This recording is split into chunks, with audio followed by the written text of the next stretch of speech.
ભાગવતજી એમ કહે છે કે કથા સાંભળવાના ઘણા બધા પ્રોટોકોલ હોય. ઋષિવરોની ભાષામાં કહું ને તો કથા સાંભળવાના ઘણા બધા નિયમો હોય છે.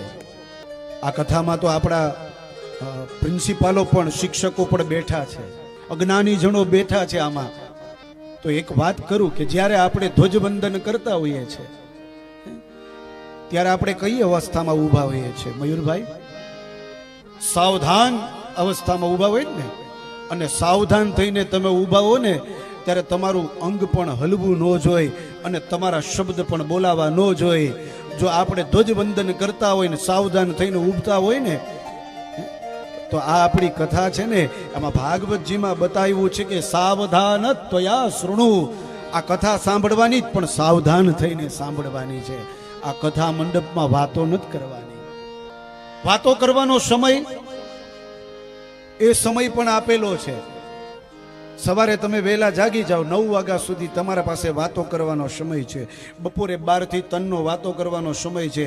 અને સાંજે 7 વાગ્યાથી સવારે 5 વાગ્યા સુધી આ સમય આપણને મળેલો છે. પણ ભાગવત કથામાં એક નિયમ છે. આ ઋષિવરો કહે છે, હું નથી કહેતો, કે જેમ ધ્વજવંદન થતું હોય ને આપણે સાવધાન થઈ અને એ ધ્વજવંદન કરતા હોય તો આ દિવ્ય કથા ભગવાનની થતી હોય ને ત્યારે આપણે સાવધાન થઈને બેસવું જોઈએ. એમાં વાતો ન કરાય. એની એક મર્યાદા છે. એ મર્યાદા પૂર્વક એ કથાને સાંભળવાની જ. આ મર્યાદા શબ્દ શું કામ બોલું છું ખ્યાલ છે? તો કે એક તો આ દિવ્ય સ્થાન છે જડેશ્વર દાદાનું. એ દાદા તો અહીંયા રહે જ છે. તો એ દાદા તો અહીંયા બેઠા હોય પણ એના ઈષ્ટને આપણે બોલાવ્યા છે, એટલે કે ભાગવતજીને, એ અહીંયા બેઠા છે.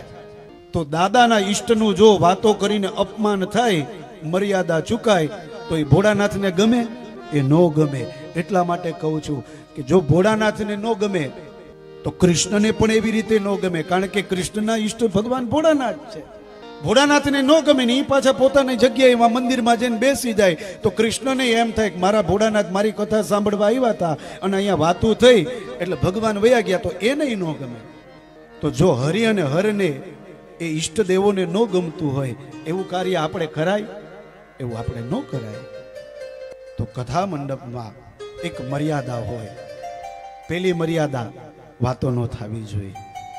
બીજી મર્યાદા મોબાઈલ શક્ય હોય ત્યાં સુધી વાગવો ન જોઈએ. ત્રીજી મર્યાદા શક્ય હોય તો ચાની ઈચ્છા થાય ને તો ઊભું થઈને ત્યાં કાઉન્ટર બારે રાખ્યું હોય, તલપ લાગે ત્યાં જઈને પીયાવાય. અહીંયા ચા પણ ન આવી જોઈએ. તો શક્ય હોય તો આ બધા નિયમોનું આપણે પાલન કરવું જોઈએ.